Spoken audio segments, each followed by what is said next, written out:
All right, well, again, I want to welcome everyone to this presentation of Women of Plymouth Colony. Welcome to those of us who are joining us here today for this hybrid program here at Alden House on this beautiful spring day, and also to those of you who are joining us online. Special thanks to our members whose support make all this possible. My name is Desiree Mobed, and I'm the Executive Director. The Alden Kindred preserves and shares the legacy of Mayflower passengers John and Priscilla Alden here at their homestead in Duxbury, Massachusetts, through guided tours, educational programs, and lineage research.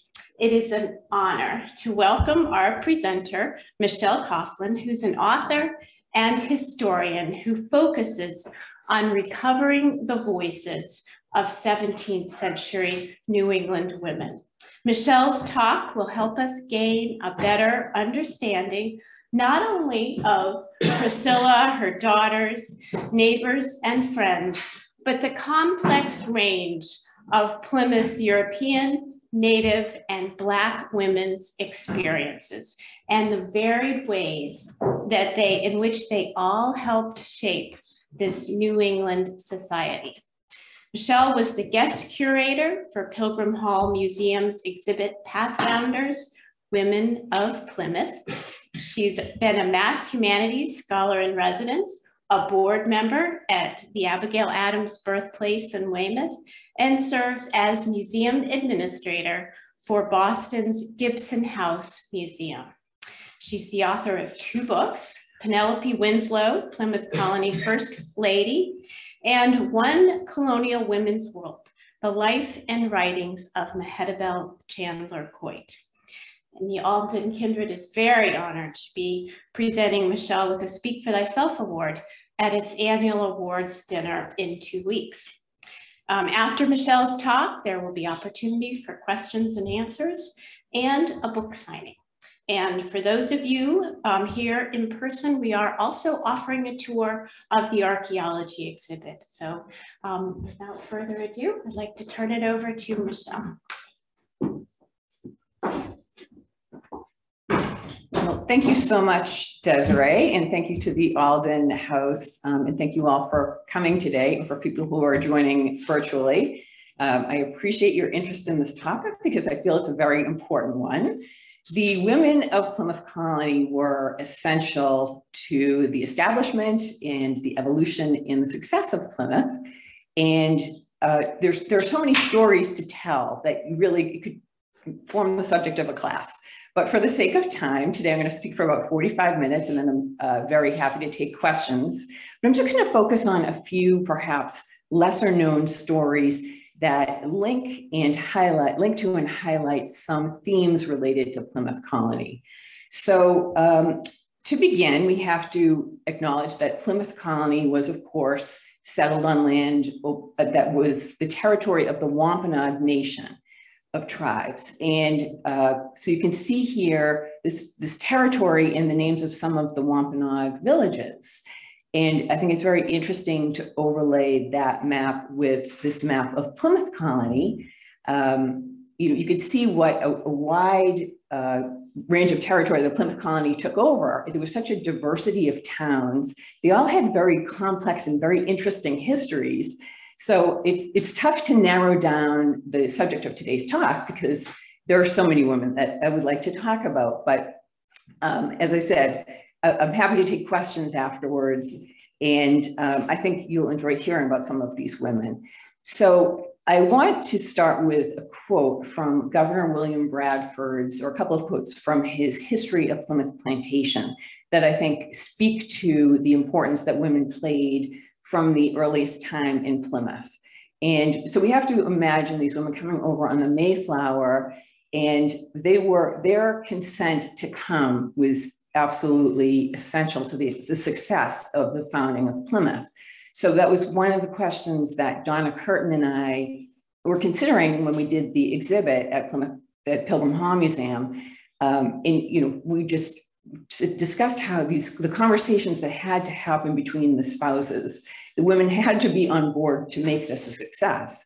And so these these quotes that I'm going to show you, they reflect the fact that although women were subject to living under patriarchy, so they lived under a system of what was called coverture. So a woman's legal identity was subsumed under that of her father, and then when she married her husband, and they had no outward role in the political process. But they could hold a lot of informal influence. And especially in a frontier settlement like Plymouth, you could see that their words are, they're not holding back about what they think, and the words are being listened to. So so as you'll see, this is the first quote refers to when in the early couple of years, property was held in common, and the farming plots would rotate among families. So families didn't have their own farming plot. And so this wasn't really working out that well. And the company had to pay, the group of settlers had to pay back the investors back in England. So that was their primary focus. They couldn't own the land themselves outright. They had to work on raising this profit to pay back the company, the investors. But they did come up with a compromise of each family starting to work its own plot. And I'm going to have to, I can't really see from this angle, but you can see that this quote here about the women, once the plots were assigned to different families, the women started going more willingly into the fields to work these plots. So before they would allege weakness, and they thought it was great tyranny that they had to go work in common. And the second quote is along the same lines, and it has to do with women. There were young men in the colony who were living with households, and the women were complaining that they had to do these men's cook for them and do their laundry. So it wasn't that they were complaining about doing their own family's laundry, but they thought it was outside the bounds of their responsibility to take care of these unmarried men. And so I think it's just important to point this out. These are, from the early years of Bradford's history, and he writes this down. So it gives us one of the few glimpses from his history into the lives of women. Now, if we take a closer look at the list of women and girls who were on the Mayflower. And I thought Donna had a really interesting approach. She said, why don't we begin by looking at things statistically? So just kind of crunching some numbers about these people. And I think that really yielded a lot of insight. So there were 102 passengers on the Mayflower. Among them were 30 women and girls. And there were, I believe, 19 adult women, and only 5 survived the first winter. So that number is staggering. So that's almost 75% of the women died. So Donna and I were talking about, why did this happen? And we were, thinking about the situation, how everyone became sick once they were settled in Plymouth and they were still on the ship, and the sickness was spreading. And the women were stuck on the ship taking care of people, because that's one of their traditional roles. Women oversee the health of their families. And so they're, taking care of these ill people. And while the men are out trying to locate a suitable place to settle. And so they're getting fresh air and exercise, and the women are just constantly exposed to sickness. Their efforts did pay off in that most of the children survived, which is amazing. So we have that to thank them for. But then I've highlighted, put in bold some of the, I hope it's not confusing, but so the adult women who survived, their names are in dark blue. And then the children are in bold black. And then I have the teenagers, and their names are in green. And so again, this was another interesting idea I thought Donna had. Let's take a look at these teenagers. There were these 5 teenagers who survived. And what was their experience like? And most of them had lost their entire families. And so, just trying to consider that. What was that like? They're starting in this strange land. They've lost their families. How did they survive this? And so of these 5 girls, one of them, Desire Minter, ended up going back to England, but the other 4 really ended up becoming great success stories. They went on to make long, stable marriages. They each had upwards of 9 children.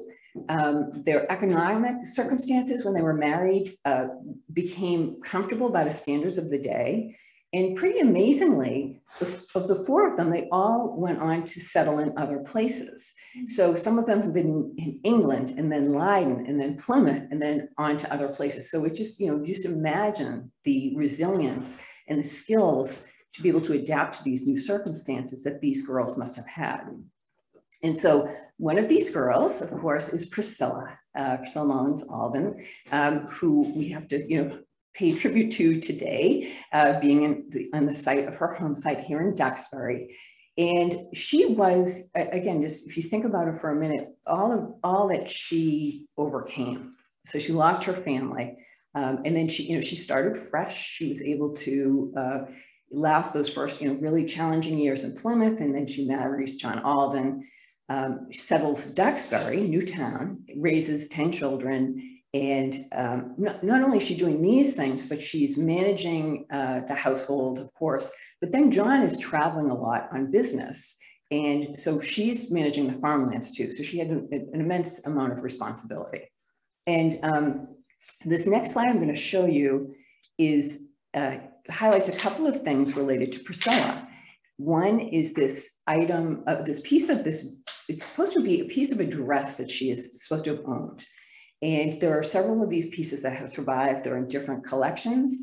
And I'm showing this because this has recently been the subject of attention by a scholar who's studying these pieces and trying to think, what does this tell us about Priscilla?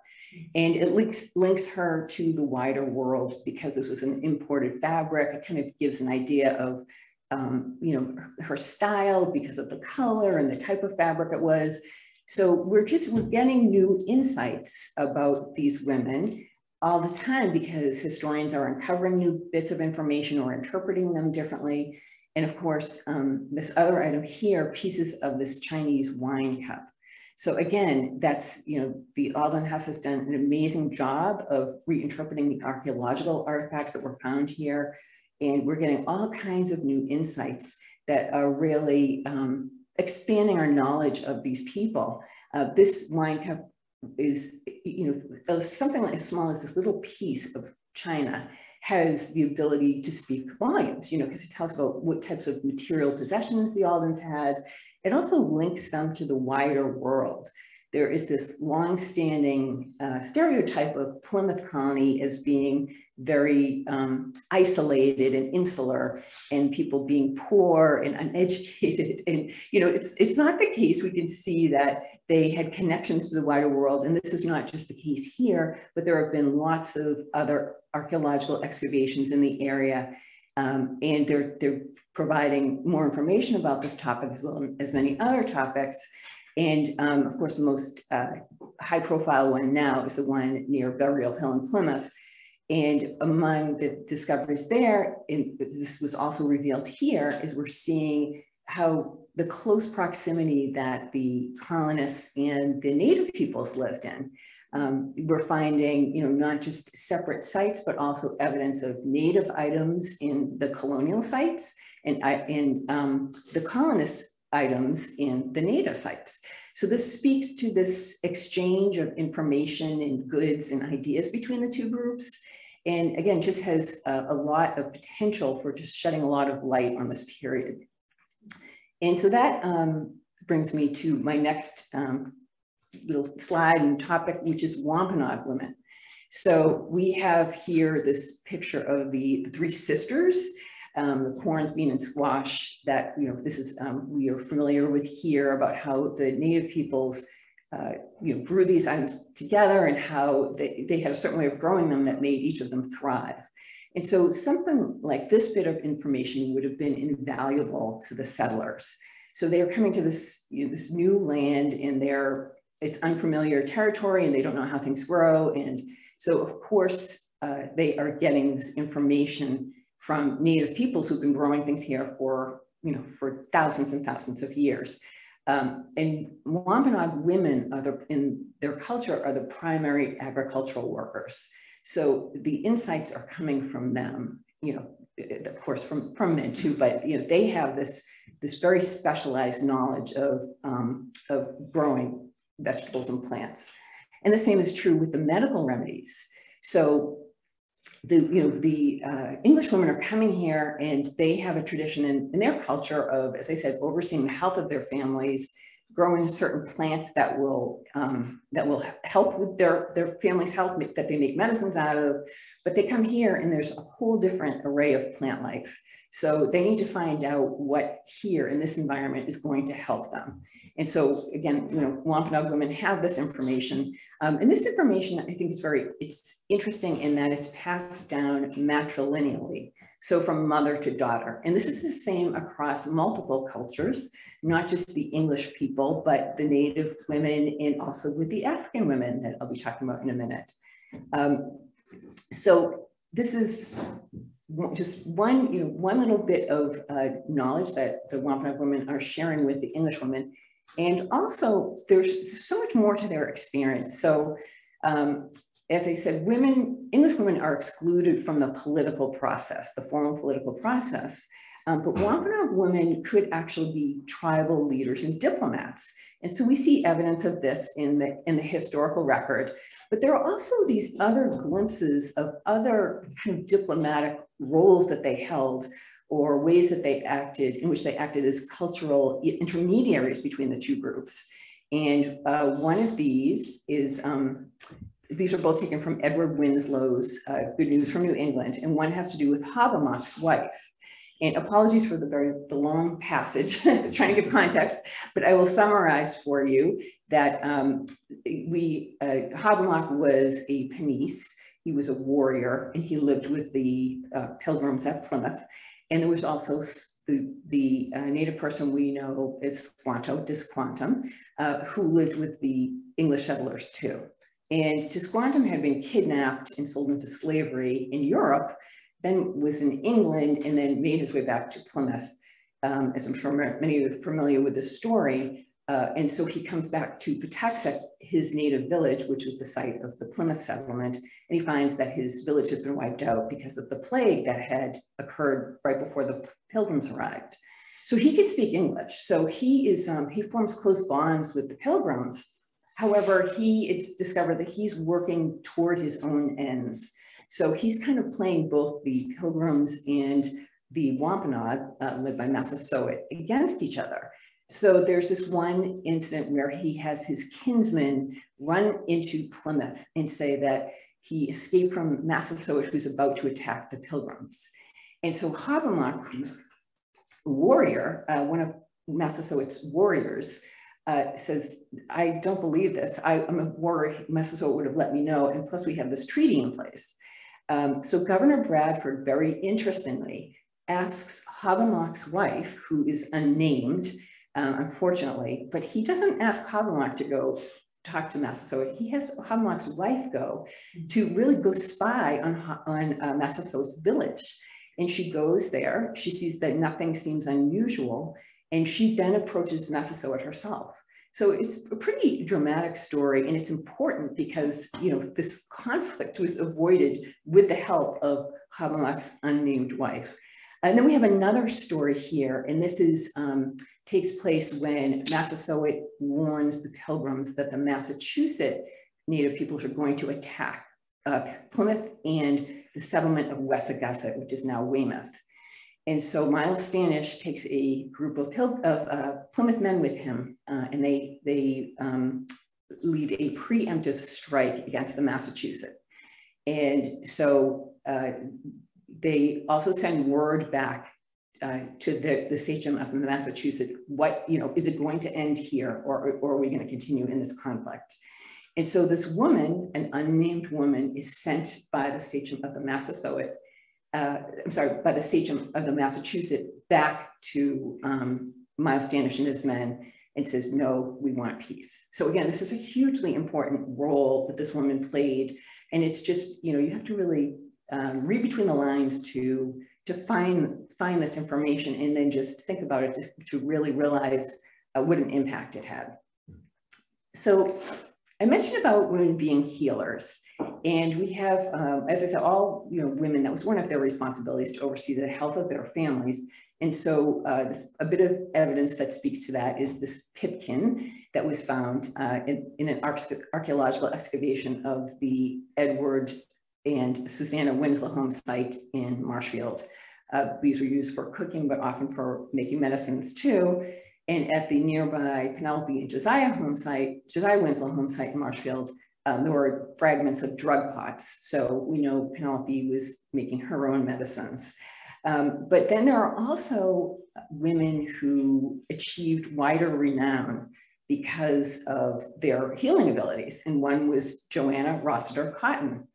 And she was the wife of Reverend John Cotton. And he was a minister on Martha's Vineyard, and he was a missionary to the native peoples there. And Joanna was paid by the Society for the Propagation of the Gospel in New England, which is it was a missionary organization that had as its goal the goal of Christianizing native peoples. They paid Joanna, a pretty significant sum of £10 to treat the natives with physic and surgery. And then when John Cotton was stationed in Plymouth, she became pretty widely in demand for her healing and midwifery skills. In fact, John Cotton left a voluminous amount of correspondence that has fortunately been published. And there are references of her being called on by different families to help them with different medical situations, but there's also a reference to the Plymouth doctor being upset with her. And the insinuation is that she's taking away his custom because she's so popular. And then her friend, Ruth Chipman, so she is working on the Cape, and she's a midwife and healer too. And then there's this quote from the well-known 18th century historian, Reverend Thomas Prince, who sings her praises. So another area that women are very active in is education. And so there again is this, if you're just looking at the official records of Plymouth, you don't see much in the way of references to a school system. And so there's been this idea that, the children in Plymouth weren't really getting educated. And again, you have to look at other sources to get more information about this. So as early as 1633, Samuel Fuller, who's a self-trained doctor, he writes in his will that he wants both his son and his daughter to be educated by Mrs. Hicks. At this time, his wife, Bridget Fuller, who's referenced in the other document, is very ill. So he doesn't know if she's going to survive. So that's why he doesn't make any mention of her overseeing the education of the children. But clearly Mrs. Hicks had some reputation as a teacher if Dr. Fuller is planning to assign both his son and his daughter to her as an educator. And then this other reference here to Bridget Fuller. So this has to do with a boy, Benjamin Eaton, who is put in with Bridget Fuller by his mother and by the court so that he can be educated, but also learn a vocation. So this is very interesting on a number of levels. And there are lots of documents like this where wills and things where parents are having other people educate their children. So it might be an informal system of education, but it's taking place. And you just, if you look at different records, you'll see evidence of this. Also, at this time, the education of young children was done by women in their homes. Typically, they were called dame schools. So they would teach the young children, and then boys would go on to a more extended education. Girls, if they were going to be taught more like writing, would be taught by their own mother oftentimes. So at this time, the group of the Pilgrims, again, just kind of oversimplifying, but they were separatists. The Pilgrims who arrived on the Mayflower were known as separatists. They wanted to separate from the established Church of England. And one of the reasons they wanted to do this is they felt that the Church of England had not gone far enough in separating itself from the rituals and the hierarchy of the Catholic Church. So the separatists wanted a simpler arrangement. They had a congregational system where a congregation would form a covenant with each other, and they would select a minister So it wasn't all a top-down type of situation with the minister controlling everything. The congregation had a role in whether the minister would stay or not stay. It was more of a democratic arrangement, but they also believed that individuals should have a direct relationship with God as mediated by scripture. And so it was believed that because of this, everyone should be taught to read. So the, literacy was widespread in Plymouth. Now, there's a difference between being able to read and being able to write. So writing was looked upon as more of a business-related skill, so not really necessary for girls to have. So as I said, many girls who were taught to write were taught by their own mother. Another example of a matrilineal system of education. And also, we have to talk about more evidence is that in the books that these people had. So Dr. Jeremy Bangs, who's a longtime Plymouth scholar, a few years ago published a book that was just about the private libraries of Plymouth Colony. And so he went through the probate inventories taken after everyone's death, and he excerpted the mentions of books. So we can see that women had their own books. And then in wills, they were often gifted books by male friends or relatives. If they were widows, they often added to the libraries that their husbands had, and they themselves gifted books in their wills. So the books were important to this culture. Now, another area to be discussed is women in the economic life of Plymouth Colony. So we know women contributed to the economy in various ways. Of course, they contributed to the economies of their households. And, but at the time too, there was this concept of a woman's role as a deputy husband. So that meant, so this is well before the Industrial Revolution. So men are not leaving to go to businesses. They are conducting their business from home. So if a man is not there and he has a customer come to his house, a wife is supposed to be able to sub for the husband. She's expected to be knowledgeable enough about the job that her husband does so that she can work in his absence. And so this came in handy when women were widowed. And, you know, during this time period, you know, with the exception of death and childbirth, it does appear, I don't know the statistics offhand, but it does seem that there were more widows than widowers. That women would often take over their husband's job. So this is interesting here with these two situations. So we have, this is the recreation of the Jenny grist mill in Plymouth. And we know Sarah Jenny took over the mill from her husband, John, when he died in 1644. And then we have the Stockbridge mill, and that's in Scituate. And Abigail Stockbridge, she was left in charge of the mill until her youngest son came of age. So there are all types of examples of this where women are running, you know, something like a woman said, I want to grow up and be a miller. But when opportunities arose where she had, you know, it's about survival and it's about getting the widest possible skill set that you can have to ensure the success of your family. Also, another avenue where women are often present are as liquor retailers or as tavern keepers. And they're often running them with their husbands, like the Mayflower passenger Elizabeth Hawkins. And then this is an early 18th century tavern from Westport, which at that time was part of Plymouth Colony. And I like this quote about this gentleman who was innkeeper in Taunton. And after his wife died, his license was revoked because it was believed that he would not be capable of running the inn on his own. So, you know, just a good testament to the abilities of women to keep these operations going, but also thinking from the perspective of the woman working in an environment like a tavern.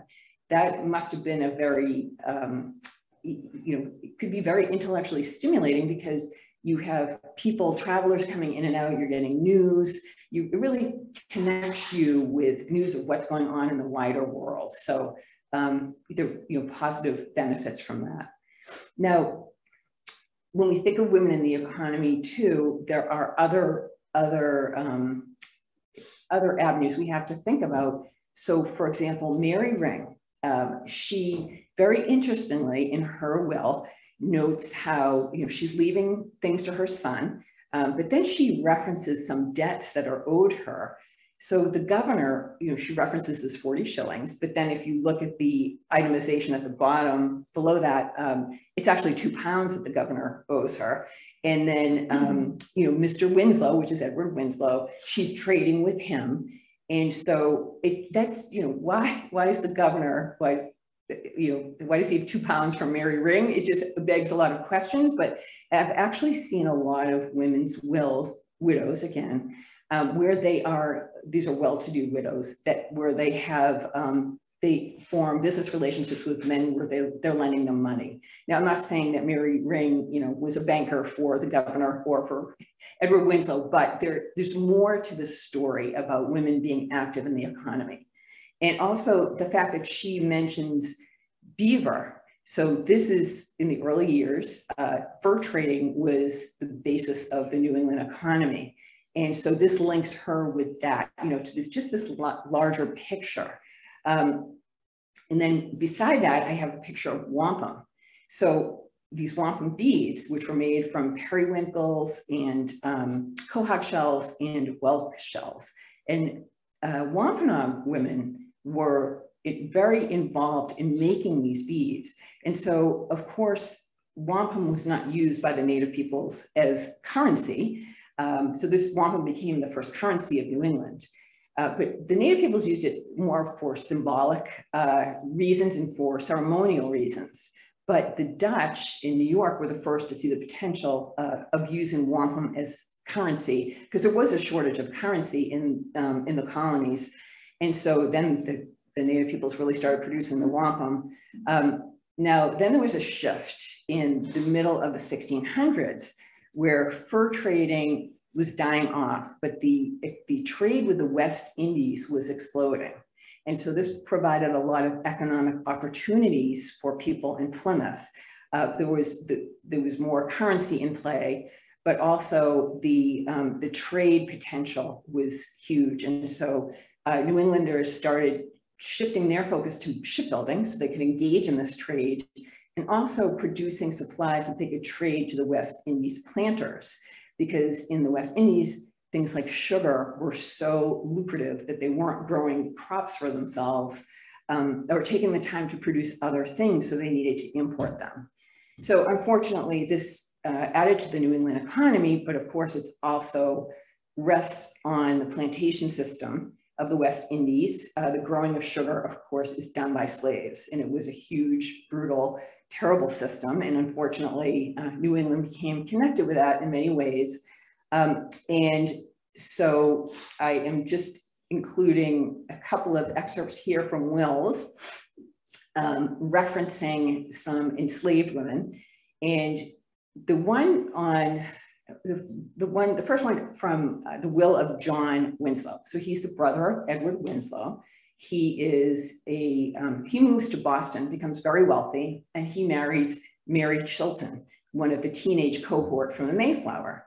Now he leaves in his will his quote Negro girl Jane, and then it's very confusing about what Jane's future is going to be, but it looks really murky. So although it sounds like he's ultimately promising her freedom, first she has to wait till Mary dies, and then it's up to the discretion of his will overseers. So, Jane's future is very uncertain and does not look very bright. But also we have to wonder about Jane's family. So she's a girl, he says. So this is one of the most pernicious aspects of slavery is the families that are split apart. And this is especially true in this other excerpt from the will of Walter Briggs. And he says she's a little girl, Mariah, and then he leaves her to his wife, and again, there's not a bright future in store for Mariah, it seems. We don't know what happened to her, but she probably remained enslaved for the rest of her life. And then this is interesting though, this cowrie shell here. So this is taken from Monticello, but a similar cowrie shell was found in an archaeological excavation of the circa 1699 Isaac Winslow home site in Marshfield. And these were used by African peoples for currency or jewelry or religious artifacts. So again, it does speak to that despite these circumstances of enslavement and oppression, that these people are trying to keep their culture alive. Now, the next topic I'm going to focus on, which I talked about a little bit already, and actually really should probably have come earlier in the talk, because religion was so important to many women of this period. So, their whole worldview, this is pre-Enlightenment times, their whole worldview is really through the prism of their religion. And so I've just kind of outlined highlighted some of the benefits that women experience from these different religions. So we have the separatists, and then we have a couple of religions that developed later in New England and in Plymouth, the Baptists and the Quakers.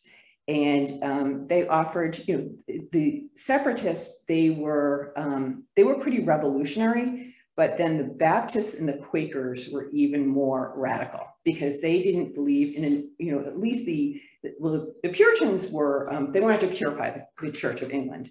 The separatists wanted to separate from the church. They had a lot of views in common. Among them was that although there is a congregation should have a covenant with their minister, there should be a minister. Under ideal circumstances, there should be an educated minister in place to help lead the congregation.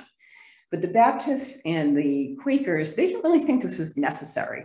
They really believed in the power of the lay population. And also they believed in the inner light of people. So it was really an individual type of religious experience.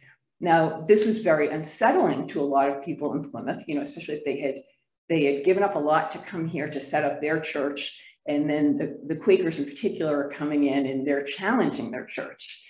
So we have incidences of repression toward the Quakers from Plymouth. And there was also sympathy, though. One example I wanted to give about how religion was so important during this time period that it's hard for us to kind of comprehend. So this one example, Scituate, for example, had a lot of conflict between different factions of people who believed different things. And there was one minister who came in and he said, I don't believe in baptism of children by sprinkling the water on them. I believe that the infant should be fully submerged. And this caused a huge furor in Scituate because people were worried about the health of the baby being, in the winter being submerged underwater, but this minister was adamant. That's not a full baptism if they're just getting sprinkled, So these things had big repercussions for communities.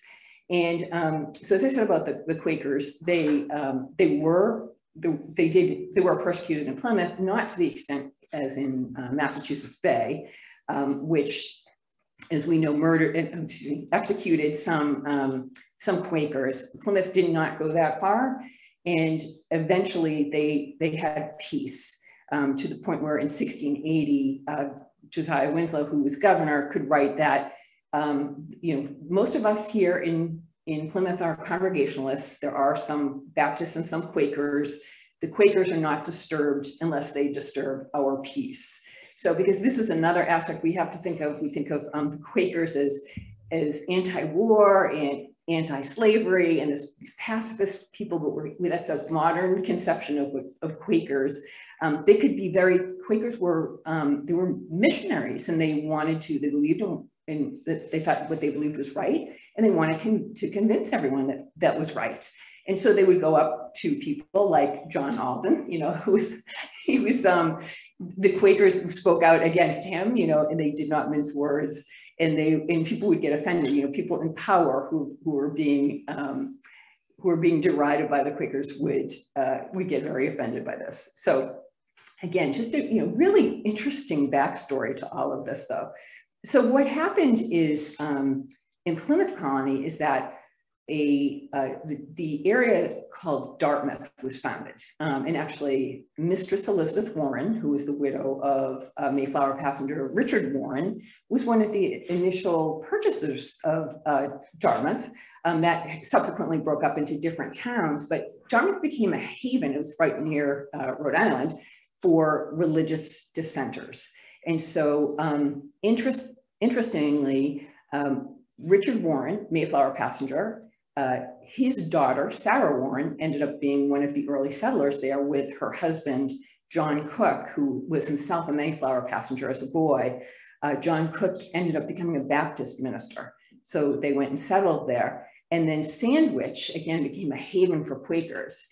And we can see this is a early 19th century meeting house in Sandwich, so it's much later, but it does sit on the site of the earliest Quaker meeting site in America. So it dates from the 1650s.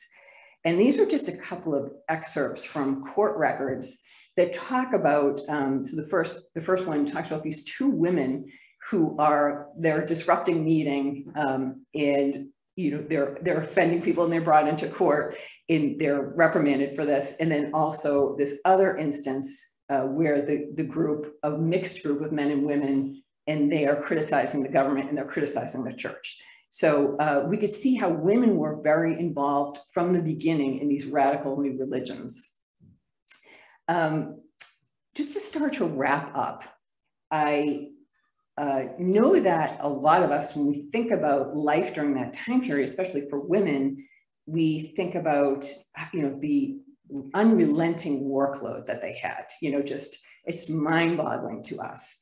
And while I appreciate that, I appreciate the work that these women did, but I also think that we need to just think deeper about their experiences. So I show this slide sometimes. So we go to a historic site, and you often see a woman, dressed in a period costume, and they're engaged in something like spinning or, candle making. And there's a great quote from a public historian whose name escapes me, who says, oftentimes you go to a historic site like this and you learn more about candle making or, how to make butter than you do about the actual woman. So I think that we need to think more about the woman's experiences from her perspective. So obviously she knew she had a lot of work to do, but what else was important to her? What else did she feel were her goals and achievements in life? And also there was a huge range of experiences. So Plymouth Colony, just in the life of Plymouth Colony, which lasted generations, and there could be huge variation in experience according to a woman's race, her class, her location, her period in time, just a variety of circumstances just could provide a variety of experience for different women. So I just would ask that, next time you go to a historic site, you maybe ask more questions than, how do you dip those candles? And then I just want to conclude by going over some of the legacies that these women left. So I think their legacies are they're relevant and they're evolving and they're very instructive. And so I'll point out this pot here. So this is a 21st century pot, Wampanoag pot made according to 17th century Wampanoag conventions by Ramona Peters, who's a member of the Wampanoag tribe. And she, it just speaks to how these skills and this tradition and this knowledge was preserved despite everything, that the Native peoples went through. And I didn't even talk about King Philip's War. And Native peoples too many Native peoples were enslaved too. But despite everything, the Wampanoag culture endures in the form of Plymouth Colony. And, that's something to celebrate. And also these pots here, these were excavated in the 18th century Parting Ways site in Plymouth, which was settled by Revolutionary War veterans who had formerly been slaves. And so I believe that the house layouts too of this settlement, they were according to African plans and the pottery techniques that they used too. So again, despite everything being taken from these people when they were enslaved, they managed to hold on to their culture. And then finally, I will end with Elizabeth Tilly Howland, one of our teenage cohort, and what an amazing survivor she was. So she lived in England, may have lived in Leiden, settled Plymouth, lost her entire family, went on to be one of the early settlers in Duxbury and then Kingston. So much upheaval, and yet she adapted to her varying circumstances, and she ended up having 9 or 10 children. And as I said, pretty comfortable living circumstances according to the standards of the day. But what did she hold on to? So, and this is a couple of quotes from her will, which is actually pretty long. So wills, I think, are a very important way to look at women's wishes, and it's a way for them to speak for themselves, because most women from this time period didn't leave behind written records of any kind. So they, this is one way that they made their private wishes public. And of course, wills were primarily left by widows, because a woman who's married is not going to leave a will because everything's going to be inherited by her family. But so in the beginning paragraph, it's clear that Elizabeth Tilly's faith is still very important to her. And she gives, well, first of all, she has all of these household items that, she acquired. So coming to Plymouth with very little, and then these are just a sampling of her household items that are mentioned in the will, but they were important to her. They were able to acquire them, and she wants to leave them a good home. These things she wants to leave with her daughter, but also her Bible and this book of Mr. John Robinson's works, Observations Divine and Moral. And this is Pastor John Robinson from Leiden. So all of these decades later, this is still something she treasures and she leaves to her. And then finally, her parting words to her family is that she wants her children to walk in faith and love with each other. So again, this is her other legacy, is her children. And she just, these are her parting words. I'm going to let her have that final say, but I'd be happy to take any questions or hear any comments. And I didn't ask too, how many Priscilla Alden descendants are in the house today? Excellent. Great. Does anyone have any questions?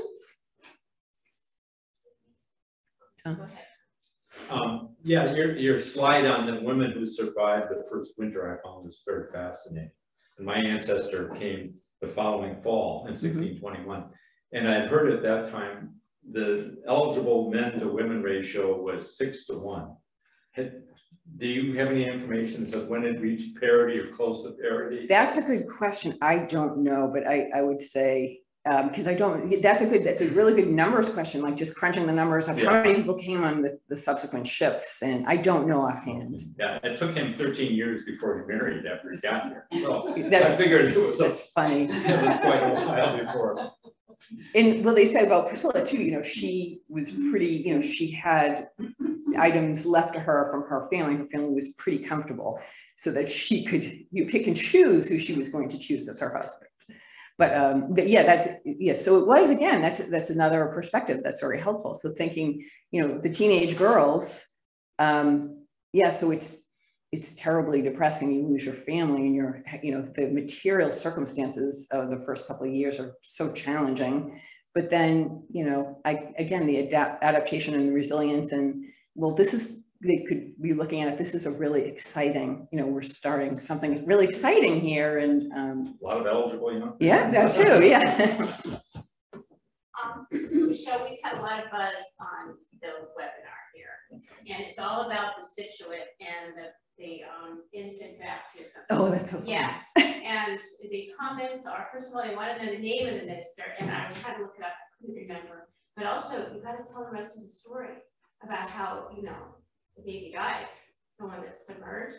Oh, no. So it was in general that so that was Charles Chauncey, and actually John Turner does a great job of discussing that whole situation in his book. So John Turner, who did a talk for the Alden House not too long ago, wrote a book that came out a couple of years ago. They knew they were pilgrims, and he does it's a wonderful history of Plymouth Colony, but he goes into depth. He's a religious historian, and he goes into great depth about exploring that story in Scituate, and then also about the Quakers. But that's Charles Chauncey, who became president of Harvard.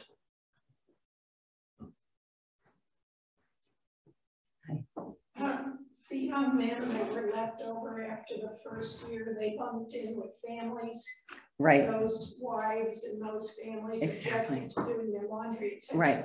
What happened to, like, Priscilla Mullins, for example? She was without family. Right. What did she do? So that's a great question. So that's one of the things we were thinking about in the exhibit is, so Priscilla's father left a will, and he designated John Carver as his person in charge. So I think she went to live with the Carvers. She's not entirely certain, but I'm trying to think too. I think that's where Elizabeth Tilley went and Desire Minter, and actually Elizabeth Tilley ended up naming one of her children Desire. So it's nice, that's kind of an unusual, it's not a really unusual name, but it stands out a little bit from the other names at that time. And then John Holland is in that household too. Is that what you think, Desiree? That okay. So yeah, so that's what happens is they go to live with other households, the girls. And of course, there's still Constance Hopkins. Her parents her family survives. So she's with them. But yes, so that's what they would be helping the wife in that family carry on. Yes, so they're helping the 5 surviving women, the 5 surviving adult women, 10. And there's a range of age between the teenagers too. Some of them are like Mary Chilton, I think is 13, but Priscilla is 17. And Elizabeth Tilley, I think is 14. But yes, so it's kind of a range of teenage years, so that can make a difference. But yes, they're all pitching in, helping out. We have people online joining us as far away as Germany and around the country. And there was also some questions going on about literacy. Yes, and yes, you can comment on how literate these women were. Yeah, so that is a good question. So as I said, what I wanted to speak to was the respect for books in the culture, and the fact that their religion is different, the separatists, because it's so important for them to engage with the Bible. So that they are, they're spending time reading the Bible. It's part of your religion. So you're spending time with this. And also what's for them too is the individual's spiritual journey is respected, so that women can have prayer meetings too, and they meet with the minister because they're, about their spiritual progress, et cetera, et cetera. But as far as there is lots of evidence, I would recommend checking out Jeremy Banks's book, because it's fascinating just seeing the types of books that people had. A lot of them, unfortunately, are unnamed. Most of them are of a religious nature, but not all. There are also household manuals and things like that you can see in these in the inventories. But also, this is a time period too where books are scarce. They're being imported. We have evidence that books keep being imported until printing starts up in the New World.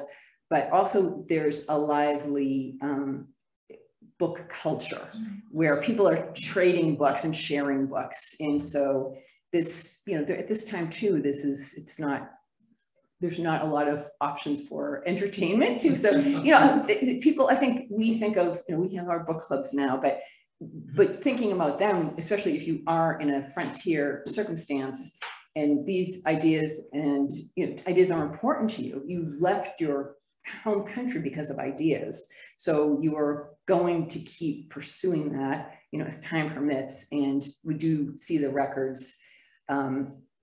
We do see in the records this value of books. The question was, and you had mentioned it, the name of Jeremy Banks' book. The Private Libraries of Plymouth Colony.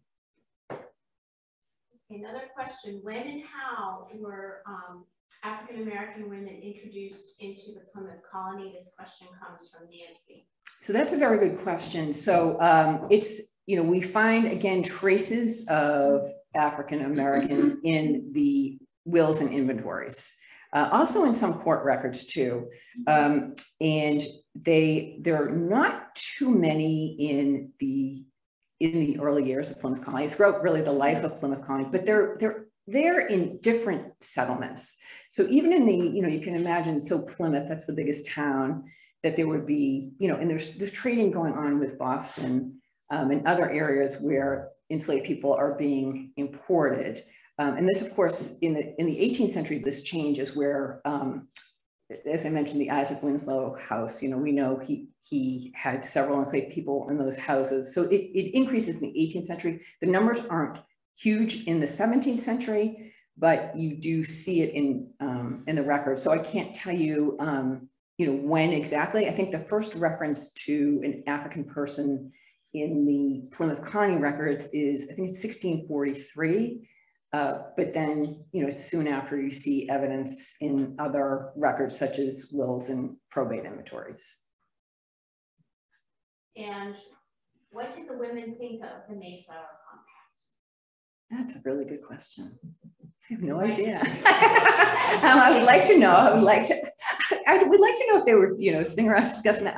I don't know. I would think they would find it a very positive thing, because obviously it's going to contribute to a stable society. And at this point, you know, everyone wants stability. They risked so much to come settle this community and, you know, conduct this experiment, this religious experiment. They want stability. And it's also I would say that they, you know, like the men, they thought it was a very good thing, because it's also the communal values are very important. You know, they're a community. They know they have to work together to survive, but also just because of who they are as separatists and their religious background. And they've endured this journey as separatists together as a group. And of course, there are people who are not separatists who are part of this group, but you know, they do realize that working together and allowing for what, you know, liberty under English terms, the terms that they're used to, will be a very good thing for the colony. So there are two questions from Alden. Was there intermarriage between Plymouth colonists and native people? There was. I'm actually going to, that reminds me, not a lot, and but I'm sure there was, you know, it's a matter of going through the records. I did find an example of a white woman and a black man getting married. And he's referred to, again, it's just, there's a lot of, you have to be very careful about the sources, because there are lots of like 19th century histories of communities that are published, that have been published, and they have really interesting stories, but then you have to check, where did they get what are their sources? What were they using? And so, you know, they might not document where they got information. So you really have to double check everything you see. So I did double check this story about this white woman and this black man getting married in the 19th century history that it appeared in. It said that he was her slave and she married him. I don't know if that's true. It wouldn't have been her slave anyway. It would have been her father's, but I don't know. But they were married, and there were, you know, incidences of fornication. So you can see between blacks and whites, and this is mostly white women and black men. There seemed to have been the higher percent of black men around than black women. Again, the numbers were low, but there's a presence. And I would actually really recommend if you think something like this is fun, looking through the Plymouth Colony records. They're online, and you know, they're transcribed, so you're not reading the original handwriting. They're so informative about just what a colorful, complex, and, you know, fascinating time period that was. Another question came in about Dorothy Bradford, and, you know, the evidence for suicide. died. Yeah. Donna John had spent a lot of time thinking about that, and no suicide. No, that's a 19th century creation, kind of sentimentalizing about Dorothy Bradford leaving her son behind, and she's wandering around the ship, and it's kind of a literary creation. The fact is that she probably was she's fell overboard, and then with the clothing that she was wearing, and gets how heavy that would have been with the water. John was actually going to do an experiment. She wasn't able to do, but about the weight of the clothing with the water, because she really wanted to dispel that myth. Yeah. Wouldn't that have to be into supper and she'd need a volunteer? Oh my God. Any other questions, anyone? All right, great. Yeah. Well, thank you very much. It was great talking to you.